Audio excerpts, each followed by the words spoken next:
बुलेटिनची सुरुवात करतो आहोत छगन भुजबळांच्या एका बातमीनं। बातमी आहे छगन भुजबळांच्या येवला दौऱ्याच्या संदर्भातली। छगन भुजबळ आज येवल्याच्या दौऱ्यावर आले असताना मराठा समाजाच्या कार्यकर्त्यांनी त्यांना भरवस फाट्याजवळ काळे झेंडे दाखवून त्यांचा निषेध केला। यानंतर भुजबळांनी माध्यमांशी संवाद साधत मनोज जरांगे पाटलांवर निशाणा साधलाय। ज्याचे शिक्षण संस्कृती जशी असेल तशीच ते खालच्या पातळीवर टीका करणार असल्याचं भुजबळांनी म्हटलंय।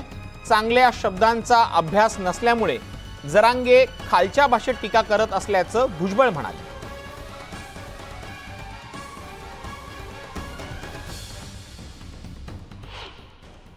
आता ते काय त्याची संस्कृती त्याप्रमाणे ज्याचं शिक्षण ज्याची संस्कृती त्याच्याप्रमाणे तो खालच्या लेवलला जाऊन टीका करणार। त्याला असं आहे की टीका करायला सुद्धा चांगले शब्द सापडतात ना, पण ते जर चांगल्या शब्दाचा जर अभ्यास नसेल तर मग काही शब्द वापरायचे आणि टीका करायची। सतत एकेरी भाषेचा पण उल्लेख म्हणजे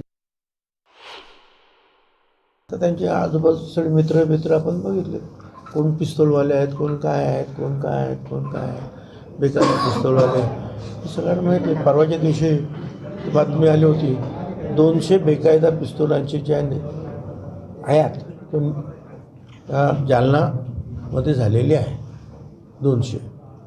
आता तिकडचेच वाळूवाले माफिया अमकं हीच मंडळी जवळ असली तर मग ते काय शिकणार।